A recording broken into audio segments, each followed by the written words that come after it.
What's wrong with Windows 11? I'm running a recording studio on it just fine. Just deinstall and disable all the MS bloatware and unneeded background tasks. My PC never ever froze. Hold on a second there, Kupax 1000. What's wrong with Windows 11?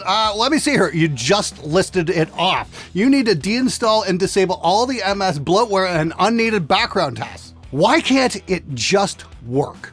Is that too much to ask for? Oh, dude, tell me about it. I will say that. That is the greatest thing about Mac ever. Good morning. I hope you're doing well. I'm doing okay after taking that horrific spill, making that Enya guitar review video. Yeah, the review for this guitar here. This is a guitar with a built-in amp and effects, and it's actually really cool. It's carbon fiber, and if you haven't seen that video, I'll put a link to it at the end of this one. It'll be up right up there. It's definitely worth checking out. So yes, my back is almost healed. It's still screaming at me occasionally though, so hopefully I'm going to be feeling a bit better in a couple of days. So I thought I'd do a viewer's comments. It's been at least a month since I've done one of these, and the one thing I've noticed in the comments since I stopped doing these so often is not one person said, "Hey Glenn, you need to do more viewers' comments." I figure once in a while is okay, but every week's probably just pushing it a little bit. I want to make sure I can deliver a really great episode for you. And given all the comments I got on that slick audio PC video I did about, the upgrade to Windows 11 that a lot of us audio engineers are fearing, yeah, this one's going to be a hell of an episode. Buckle up. It's going to be a lot of fun.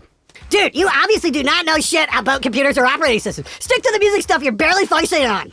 Yes, Yo Mama 13. I've only been using PCs since 1992, built my own systems for decades, and I go so far back with computer audio that I was doing mod files when creating your own samples meant a 4-hour process of just moving stuff around trying to get it into a functional state. I always love comments like this because when somebody doesn't have a valid counter argument to the evidence presented, it's always, "You don't know what you're talking about." What I noticed in this statement here was a complete lack of any kind of counter argument whatsoever, other than a personal attack. Dude, seriously, if you know how to make Windows run better for audio, instead of being a dick about things, maybe, just maybe, share your knowledge with other people who might benefit from it. I've been running Windows 11 in my home studio and on my top Go laptop studio for over 4 years. I have zero issues. This guy continues to prove he's a clown. Better a clown than an absolute total fucking liar. I'm not saying Windows 11 is the best thing since sliced bread, but I've never had any issues with it that affected my music recording setup.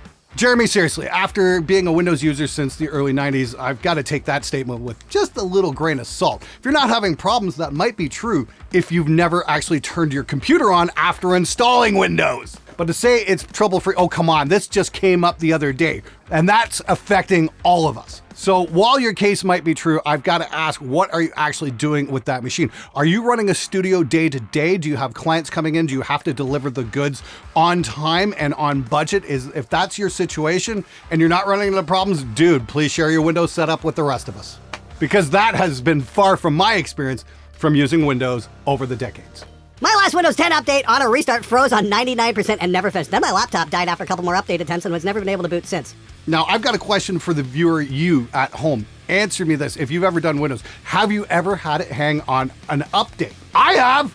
If you have, please share your experience with the rest of us because I'm sure we can all cry on each other's shoulders. What a fucking pain in the ass that is.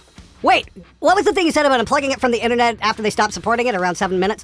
Do you think Windows will sabotage existing Windows 10 users in order to get them to upgrade? Because I just put my mind into my studio. This would be the worst time to get a new laptop. I can't believe I spent nearly $3,000 on my laptop in 2017, and now Windows is like, your PC is not eligible for a Windows 11 upgrade. Get a new one.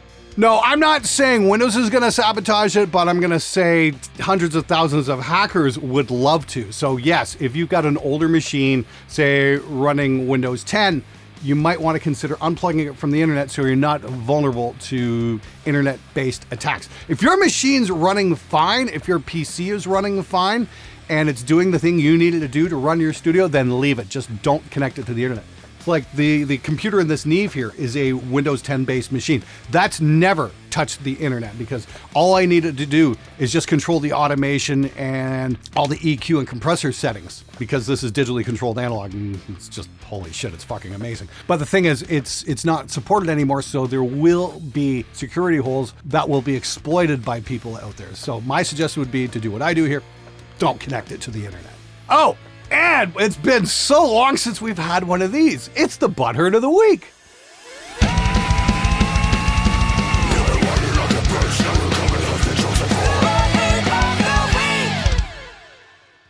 Why do people think it's okay to use the F-bomb as if they were already in hell complaining about the temperature?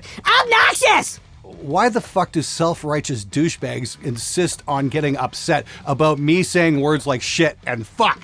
Like, I really did want to take a swipe at you for your mustache, but that would be an ad hominem attack, and that's just not cool, so I'll just say this. I don't respect superstition. I don't find problems with words like shit and fuck. And if you need your media dumbed down to be a little bit more, shall we say, morally appropriate for somebody as uptight as yourself, there's lots of other channels that supply that kind of fucking bullshit. Enjoy them. If you don't like what's said here, nobody's forcing you to watch it. But please, take your moral superiority and shove it straight up your ass, you self-righteous It's like, wow, let's make the world a better place. Let's get people to stop saying fuck. Yeah, like that's a priority. Ugh, idiots. I have lived this video. Just switched to Mac this year due to the Windows 10 11 nonsense. My second or third Mac Win switch, and after changing all the files again, I'm never going back to Windows. You can't beat Time Machine to reinstall your entire system in an hour or so.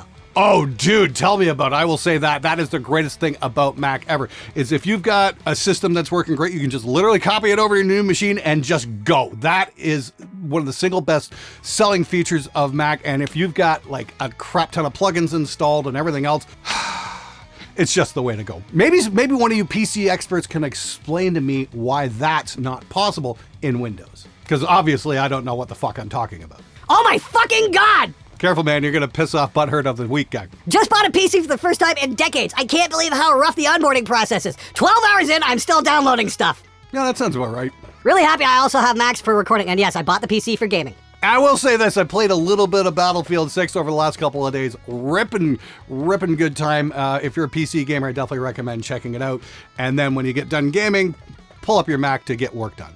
As someone who has been extremely vocal about not using a Windows, and what gives you any credibility to talk about how bad it is? Over 1 billion people use Windows every day and have zero issues. So clickbait much, damn man, chill the fuck out.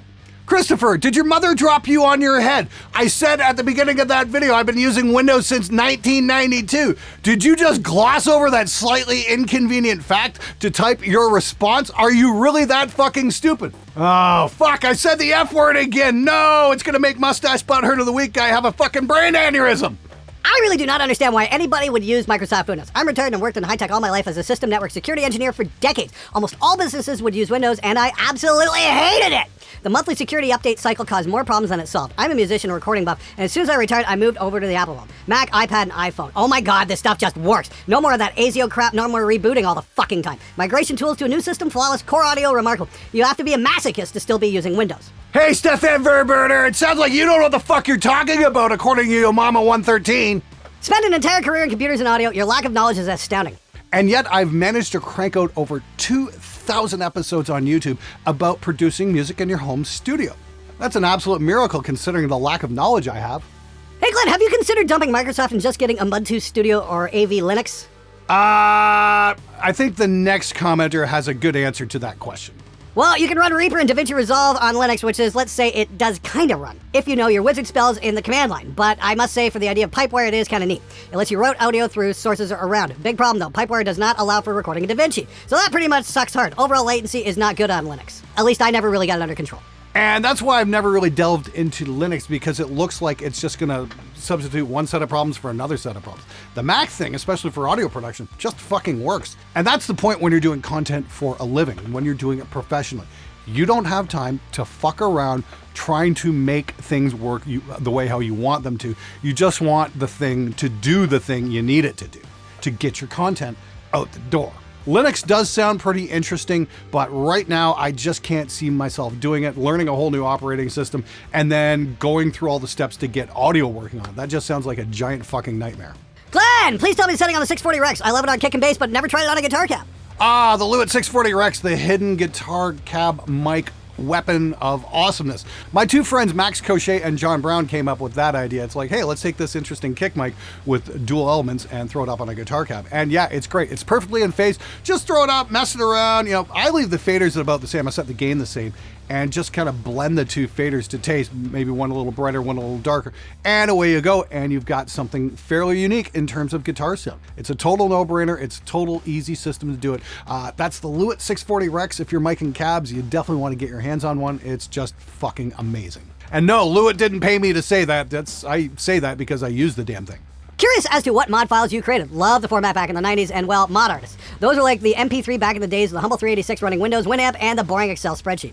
Oh, I think Winamp came far after the 386, actually. I don't remember Winamp coming around until the late 90s. The mod files, I think I have kicking around somewhere on like a 3.5-inch floppy somewhere, I think. Yeah, the mod files were interesting, that's for sure. I mean, like, yeah, it was pretty primitive, and the whole process of creating your own unique samples was definitely an art form unto itself, and there was a lot of back and forth. Like I said, it took about 4 hours to take a small 5-second or 1-second sample of whatever, get it on tape, and then somehow get it converted over your Sound Blaster card into the computer with those wonderful 8-bit converters. Ugh. Yeah, I do not miss those mod days at all. If you work for me, get to work on some RIRs. Money waiting. Hey, Pads, thanks for writing in and telling me that. Yes, I do work for you, the audience. That is my first and foremost priority over everything. Now, I am working on some new IRs of the Carnivore speaker, the EV12ML or whatever the fuck it's called, as well as the cab mic and a few other things. It's all going to be part of the home studio cheat code, which has my master IR collection in there as well. That's going to be on sale in a couple of weeks. You guys are going to hear about that real soon. It's going to be really exciting. And there's even going to be a second mix course thrown in for advanced mixing using the home studio cheat code, how to get pro results with nothing but free plugins. It's going to be really freaking awesome. Details are going to be coming up real soon. Oh yes, and if you already purchased the home studio cheat code, you're going to be getting all of that absolutely free. Dude, pickups matter. Hard disagree. Okay, DZR Electric, I will agree with you to a certain point. Humbucker to single coil definitely matters. Humbucker to humbucker, not quite as much, and definitely not as much as advertised. Besides, you can get the same effect using a parametric equalizer. And I want to make this point to you watching the show, is if you're considering new pickups, go get your hands on a parametric equalizer pedal and put it in front of your amp. It'll do the same thing as a new set. Save yourself some money. Glenn, I love your attitude in the guitar industry where you'd rather be hated and honest than liked and lie and have people hear what they want to hear. I've always appreciated them. Thank you, Glenn. Keep on doing what you do. Thank you so much for that. I got to look myself in the mirror every day, and I want to make sure I'm being honest with you. You've taken time out of your day to watch my show, and I really, truly appreciate that. So I'm going to make sure it's actually worth your time. And if people don't like that I'm being this honest about things, well, they're the ones with the problem, not me. All right, that's it for this episode. I gotta go take my wife to therapy in about a half an hour. And I've got something really cool coming up next week. It's a slightly different style of episode I think you're gonna like. Make sure you subscribe, please. That would do me a huge favor. And as promised, if you want to see me fall on my ass Peter Griffin style, check out this video right here. It's a review of this Enya Iris. It's a carbon fiber guitar that's like $600. It is absolutely fucking wicked and even comes with its own amp that doesn't suck. You can check it out right here. I'll see you next time.